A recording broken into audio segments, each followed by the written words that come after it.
తెలియజేస్తున్నాను. ప్రేమైన దేవులారా, మనతో పాటలు పాడుతూ ప్రభువాన్ని స్తుతించాము, ప్రభువాన్ని గణపరిచాము. సమయంలో ఆరాధన సహకారంగా దేవుని గ్రంథం నుండి కొన్ని మాటలు మనం చదువుకుందాం. అందుకు సహాయకరంగా ప్రవక్త అయిన ఇర్మియా రాసిన గ్రంథం 39వ అధ్యాయం 14 వచనం నుండి 17 వచనం వరకు మనం చదువుకున్నాం. పేరు నంబరు 662. ఇర్మియా గ్రంథము 39వ అధ్యాయము 14 వచనం నుండి 17 వచనం వరకు మనం చదువుకుందాం. ఒక వచనం నేను, మరొక వచనం మీరు చదవాలని ప్రేమతో మనం చేర్చున్నాను. 14 వచనం. తర్వాత రాజైన హిజ్కియా, రాజైన సిద్కియా యెహోవా మందిరంలో ఉన్న 3వ ద్వారంలోనికి ప్రవక్త అయిన ఇర్మియాను పిలిపించి అతనితో ఇట్లనెను, నేను ఒక మాట నిన్ను అడుగుచున్నాను, నీవు ఏ సంగతిని నాకు మరుగు చేయక దాన్ని చెప్పునగా. నేను ఆ సంగతి నీకు తెలియజెప్పిన నిశ్చయముగా నీవు నాకు మరణశిక్ష విధించు. నేను నీకు ఆలోచన చెప్పినను, నీవు నా మాట విను. దయచేసి నడిచండి. 38:14 రైట్, మంచిది. 38:14 చదివిన 15 సోదరులు చదివారు. 16 వచనం చదువుతాను. 38:16. కావున రాజైన సిద్కియా, జీవాత్మను మనకు అనుగ్రహించు యెహోవా తోడు, నేను నీకు మరణం విధింపను, నీ ప్రాణం తీయజూచున్న ఈ మనుషుల చేతికి నిన్ను అప్పగింపను అని ఇర్మియాతో రహస్యముగా ప్రమాణం చేశాను.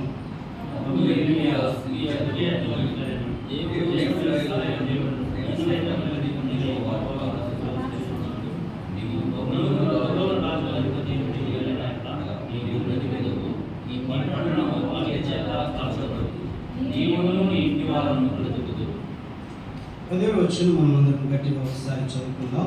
అప్పుడు ఇర్మియా సిద్కియాతో ఇట్లనెను, దేవుడు ఇశ్రాయేలు దేవుడును సైన్యములకు అధిపతియైన యెహోవా ఇలా సెలవిస్తున్నాడు, నీ బబులోను రాజు అధిపతులకు నీవు బ్రతికెదవు, ఈ పట్టణం అగ్ని చేత కాల్చబడదు, నీవును నీ ఇంటి వారును బ్రతుకెదరు. చదువుబడిన లేఖన భాగాలను దేవుడు ఆరాధన సహాయకరంగా దీవించుకున్నాక. ప్రియమైన దేవులారా, ఇర్మియా గ్రంథంలో నుండి 38వ అధ్యాయంలో నుండి 14, 15, 16, 17 వచనాలను చదువుతున్నాం. ఈ భాగంలో కేవలము ఇద్దరు మాత్రానికే మనకు కనబడుతున్నారు కదా. ఒకరు రాజైన సిద్కియా, మరొకరు ప్రవక్త అయిన ఇర్మియా. అయితే ఇద్దరు మనకు కనబడుతున్నారు, ఒకరు రాజు, ఒకరు ప్రవక్త. ఈ యొక్క భాగంలో మనం చూసినట్లయితే ఇద్దరు మరణానికి పాత్రలుగా ఉన్నట్లుగా మనం చూస్తున్నాం.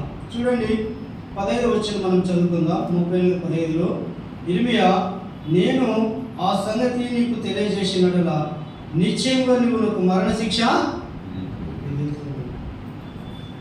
అయితే పిల్లరా, ఇక్కడ మనం చూస్తున్నాము 17 వచనంలో ఏమంటున్నాడు, దేవుడు ఇశ్రాయేలు దేవుడును సైన్యములకు అధిపతియైన యెహోవా ఇలా సెలవిస్తున్నాడు, నీవు బబులోను రాజు అధిపతుల దగ్గరకు వెళ్ళిన యెడల నీవు బ్రతికెదవు, ఈ పట్టణం అగ్ని చేత కాల్చబడదు, నీవును నీ ఇంటి వారును బ్రతుకుదురు అని మనం చూస్తున్నాం. ప్రేమైన దేవులారా, ఇక్కడ సంగతి తెలియజేస్తే ప్రవక్తకు మరణశిక్ష, ప్రవక్త మాట వినకపోతే రాజుకు మరణశిక్ష. ఇక్కడ ఇద్దరు మరణ భయం చేత, దిగులు చేత ఉన్నట్లుగా మనం చూస్తున్నాం. అయితే రాజైన సిద్కియా అంటున్నాడు, ఏమంటున్నాడంటే, నీవు నాకు ఏ సంగతి మరుగు చేయకుండా నాకు చెప్పుము, నేను నిన్ను మరణశిక్షకు అప్పగించనని మరి ఇర్మియాతో రహస్యముగా ప్రమాణం చేస్తున్నట్లుగా మనం చూస్తున్నాం.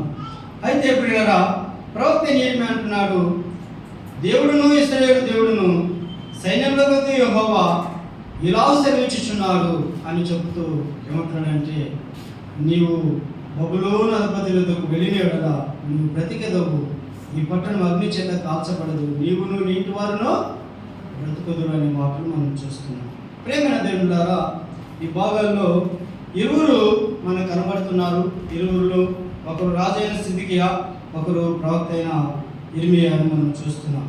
ప్రేమైన దేవులారా, ఇద్దరు మరణానికి పాత్రలుగా ఉంటూ మరణ భీతి చేత ఉంటూ ఉన్న సమయంలో మరి రాజైన సిద్కియా ఇర్మియాను పిలిపించి, మరి ప్రియులారా, నీవు ఏ సంగతి నాకు మరుగు చేయకుండా చెప్పుమా అంటున్నాడు. అయితే ప్రవక్త అంటున్నాడు, నేను సంగతి మరుగు చేయకుండా చెప్పినట్లయితే నీవు నాకు మరణశిక్ష వేస్తావు.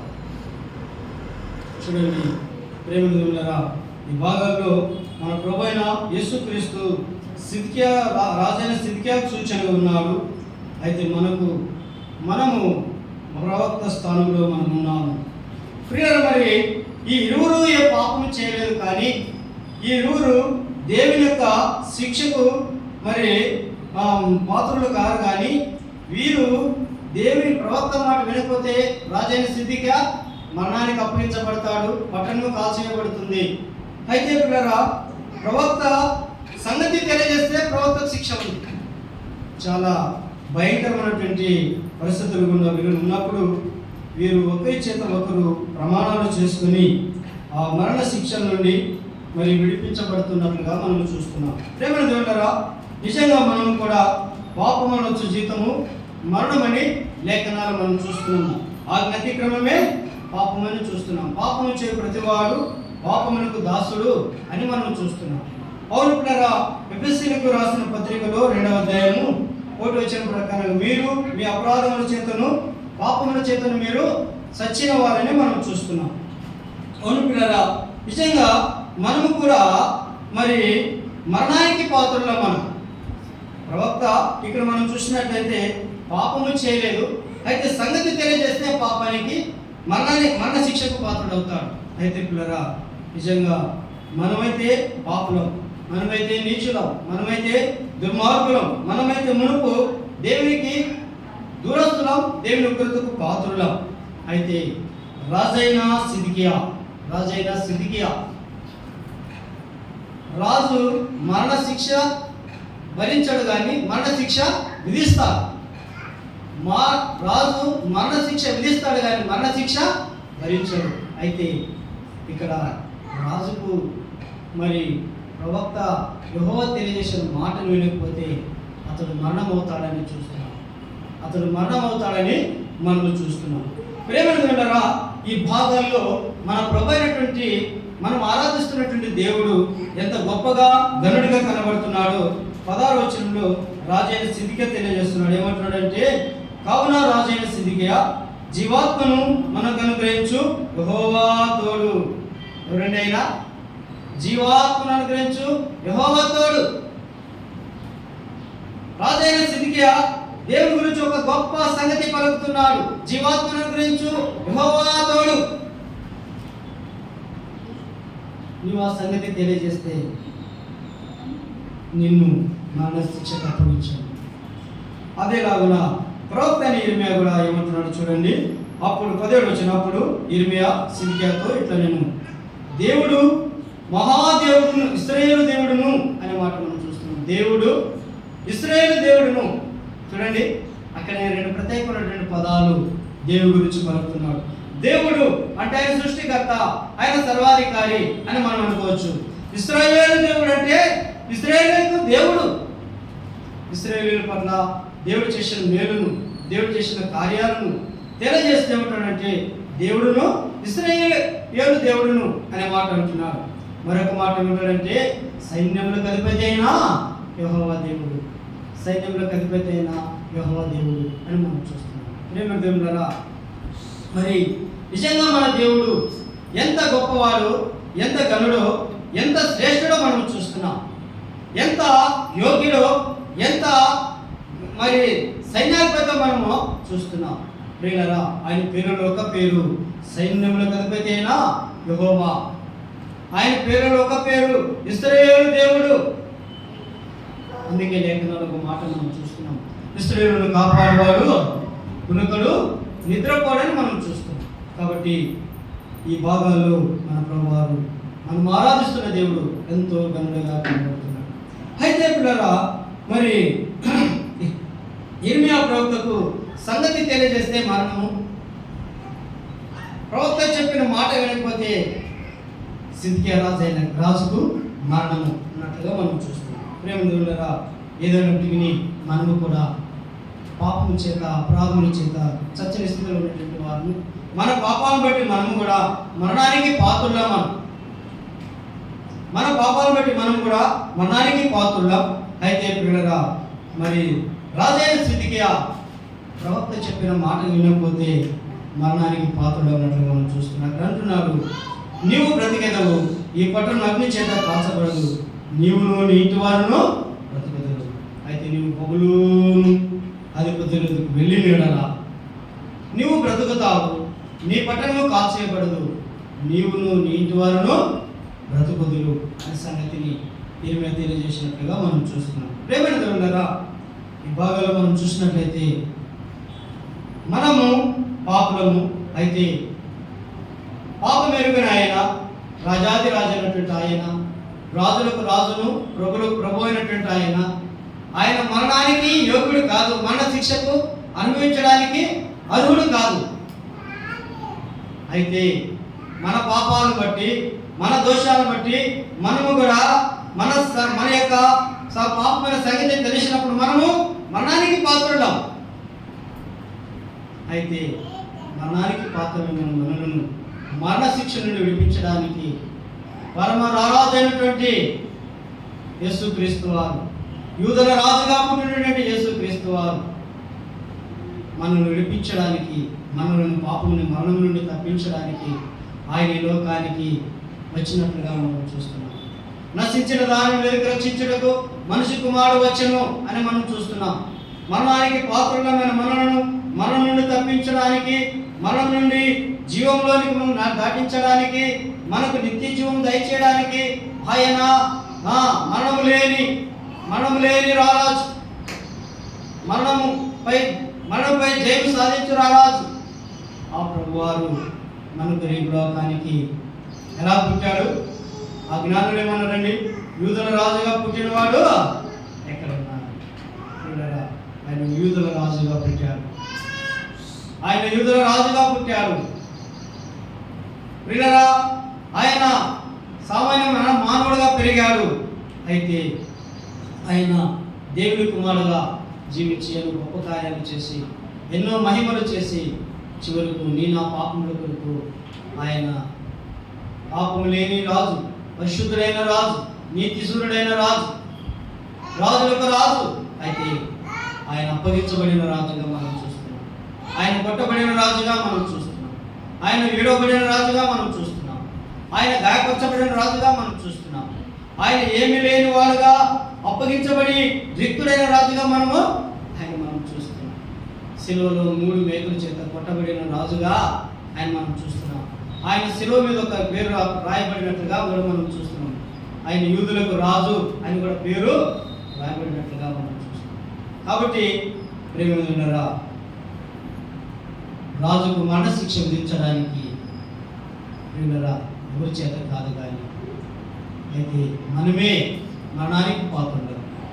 మన కొరకు మన పాప యొక్క మరణపత్రాన్ని చించివేయడానికి ఆయనే ఆ కలువరిశిలువలో కొట్టబడిన ప్రభుగా, రాజుగా మనం ఆయన చూస్తున్నాం. రాజుకు మరణశిక్ష విధించడం లేదు ఆయన. అయితే మన పాపాలను బట్టి ఆయన రాజుగా అప్పగించబడ్డాడు. ఆయన దీనుడుగా అప్పగించబడ్డాడు. ఆయన అవమానించబడ్డాడు. ఆయన ఏడవబడ్డాడు. ఆయన కొట్టబడ్డాడు. ఆయన గాయపరచబడ్డాడు. ఆయన నీ కొరకు నా కొరకు మరణించి సమాధి చేయబడి ఆయన మరణాన్ని జయించి తిరిగి లేచిన ప్రభుగా మనం ఆయన చూస్తున్నాం. ఆయన మరణించి తిరిగి లేచిన ప్రభుగా ఆయన మనం చూస్తున్నాం. చూడండి, ఆ ప్రభు ద్వారా మనకు మరణం తప్పించబడింది. ఆ ప్రభు ద్వారా ఆ యొక్క శిక్ష తప్పించబడింది, మరణమైన శిక్ష తప్పించబడింది, పాపపు శిక్ష తప్పించబడింది, నరకమైన శిక్ష తప్పించబడింది. ఆ ప్రభు ద్వారా, ఆ రాజు ద్వారా మనం రాజులైన యాజక సమూహంగా మార్చబడ్డాము. ఆ రాజు ద్వారా దేవుని పరిశుద్ధ జనముగా మనం మార్చబడ్డాము. ఆ రాజు ద్వారా దేవుని సొత్తైన ప్రజలుగా మనము మార్చబడ్డాము. ఎంత ధన్యులమో ఒకసారి ఆలోచించాము. వీళ్ళరా ఆ రాజు ద్వారా ఇర్మియాకు శిక్ష తప్పించబడింది. అయితే ఆ ప్రవక్త మాట వినుట ద్వారా రాజుకు శిక్ష తప్పించబడింది. అయితే మనము నిజంగా రాజు పాపం చేయలేదు, ఇర్మియా పాపం చేయలేదు. అయితే పాపమైన మనలను ఆ ప్రభువారు ఆ రాజు మనల్ని ప్రేమించి మన కొరకు రిక్తుడై రక్తం కాచి ప్రాణం పెట్టి తిరిగి లేచాడు. అయితే ఆయన ఆ రాజు ద్వారా మనము రాజులైన యాజక సమూహంగా మార్చబడ్డాము. రాజులైన యాజక సమూహంగా మనం మార్చబడ్డాము. అయితే పిల్లల ఉదయకాలంలో మనము మన పరలోకపు రాజును జ్ఞాపకం చేసుకున్నాం. మన కొరకు పరలోకం వీడి భూలోకానికి దిగి వచ్చిన యూదుల రాజును మనం జ్ఞాపకం చేసుకున్నాం. మన కొరకు, మన పాపం కొరకు ప్రేరణ చెల్లించిన రాజాది రాజును మనం జ్ఞాపకం చేసుకున్నాం. అని మన కొరకు గాయపరచబడిన ప్రభువాన్ని మనం జ్ఞాపకం చేసుకున్నాం. మన కొరకు ఆయన రక్తం చిందించిన ఆ రాజును మనం జ్ఞాపకం చేసుకున్నాం. మన కొరకు మరణించి తిరిగి లేచిన ఆ పునరుద్ధానపు రాజును మనం జ్ఞాపకం చేసుకున్నాం. అదే కాలంలో ఆ రాజును మనం జ్ఞాపకం చేసుకున్నాం. ఆ పరలోకపు రాజును మనం జ్ఞాపకం చేసుకున్నాం. ఆ ప్రభుని ఆరాధించి ఆ ప్రభు నామాన్ని మహిమపరచుకున్నాం. దేవుడి కొద్ది మాటలు దీవించుకున్నాం.